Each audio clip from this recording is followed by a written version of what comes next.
So it seemed to me, and I don't know, it's just my perception sitting where I was sitting. It seemed to me you were one of the first to respond really with getting stuff back on the stage once this landed. And it was such a smooth, it seemed smooth to me. Well, you will tell the real story. But the drive-in idea seemed to pop up pretty quickly and pretty full-fledged. And I want to know something you were thinking about beforehand anyway.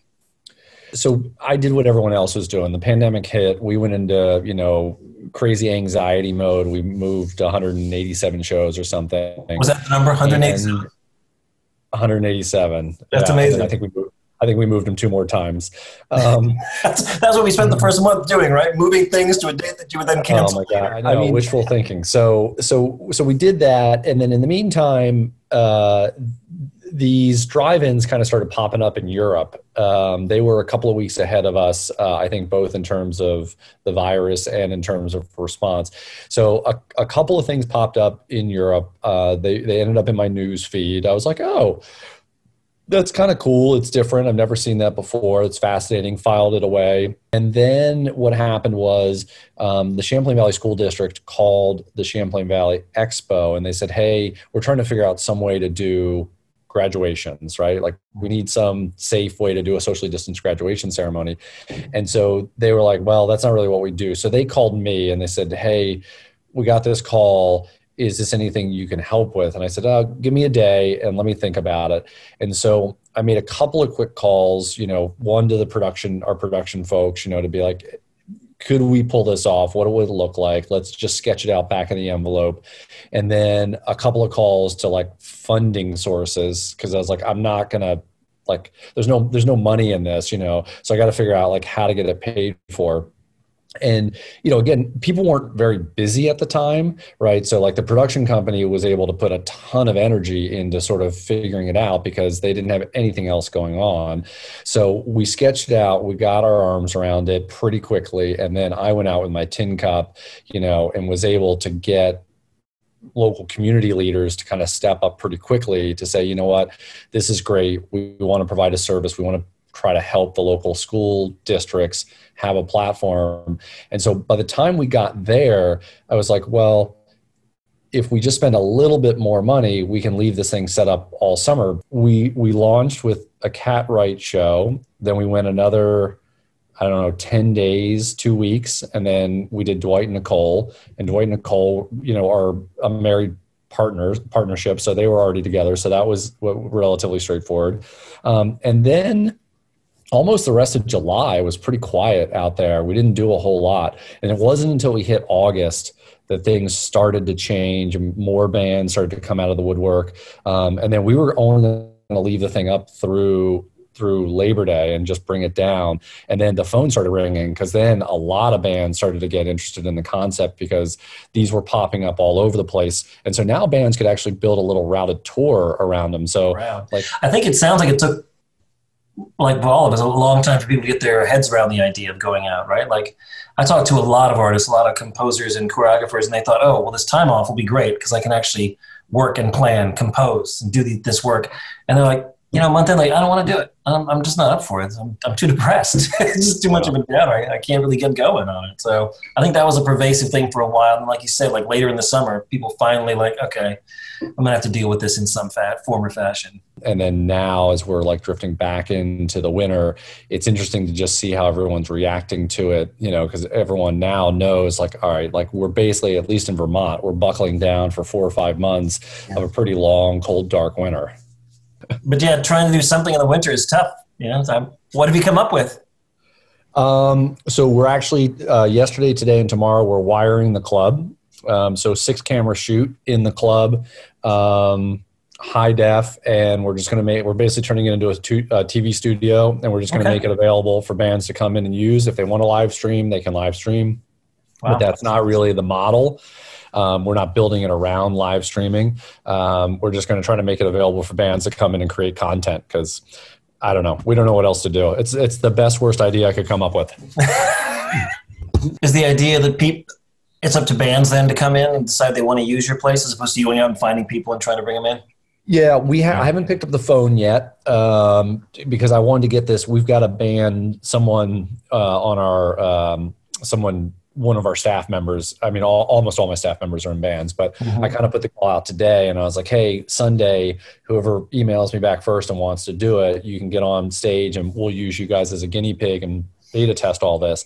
So I want to see what it looks like, and have like a finished product that we can then go show to bands, even the local bands, and just be like, hey, listen, here's the thing.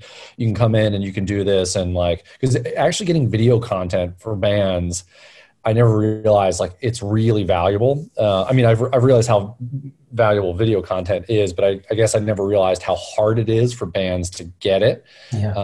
Quality content.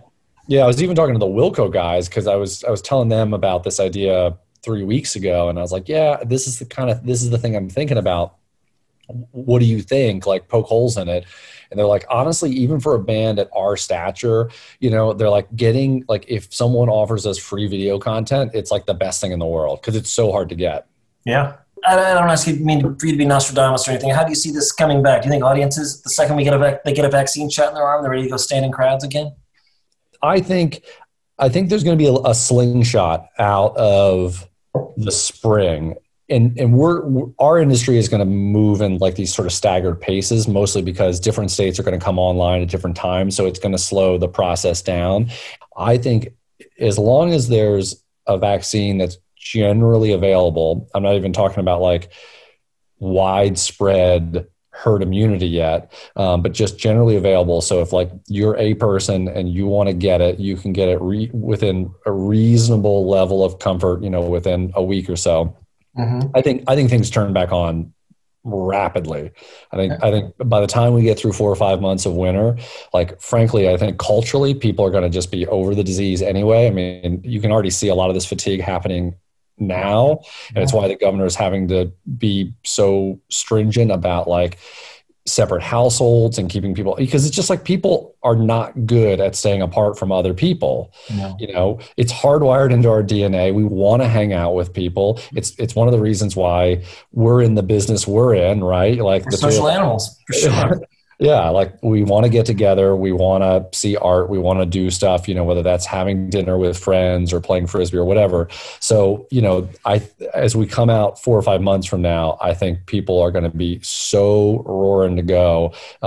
It's going to take a minute to get the live music industry back up and running because of all those other things. But as soon as there are things for people to do, I think they'll be doing them.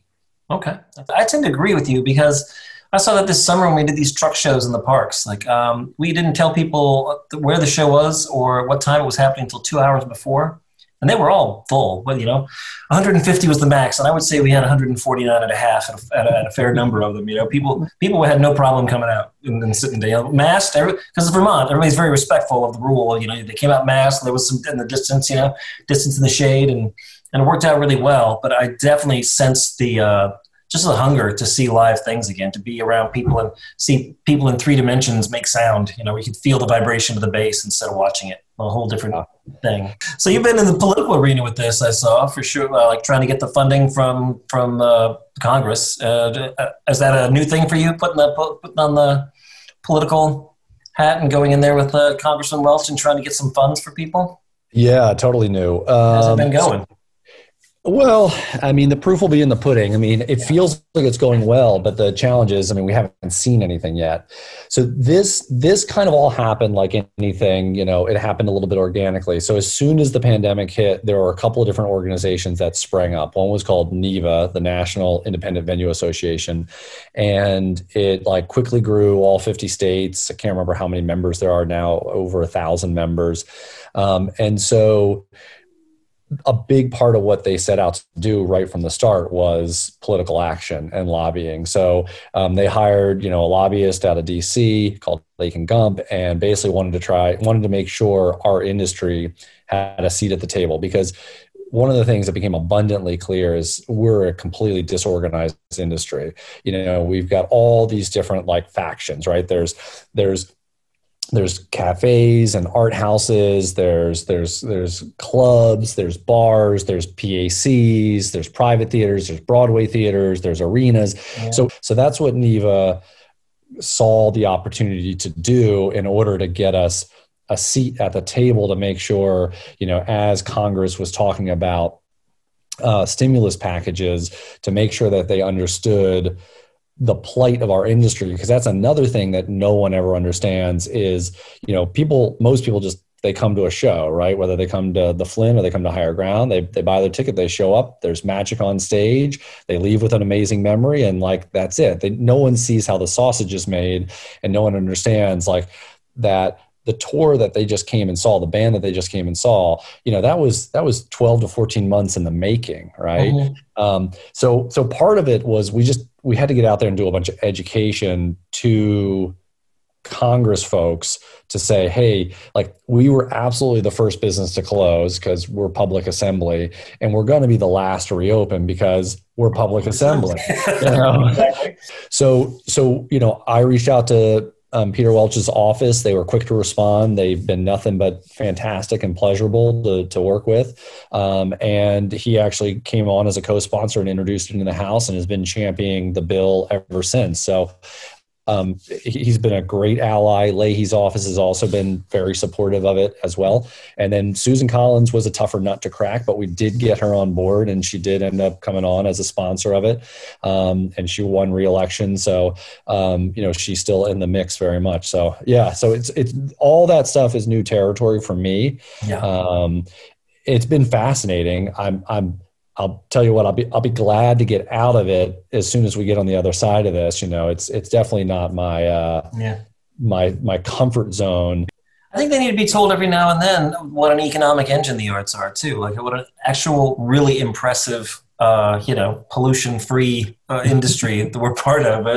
And that the actual revenue. I always get a little bothered having to defend it on economic grounds because I'm an arts guy and I'd rather defend it on all the other grounds you brought up. But just the economic grounds alone are enough to make it nearly an essential industry, particularly in Vermont. Like you said, there's such an arts and culture focus in this state that it's way above its weight in terms of the importance to the economy itself as a whole. So yeah, I mean, I that was something I brought up at the press conference with Welch that I tote out now all the time. It's like, so there was a study done, there've been a few studies done, but for every dollar that's spent, at the venue, right, there's $12 spent within the community. Because almost everyone who goes to a show does something else, right? They're buying gas. It's a night out. So maybe they're going to a restaurant, they're having dinner, they're having drinks. A lot of times the other thing that, I think we lose focus of is there's a whole musical tourism. Like whenever we have bands, we see people, especially because we live in a place that people are excited to come. So it all works together as a giant ecosystem.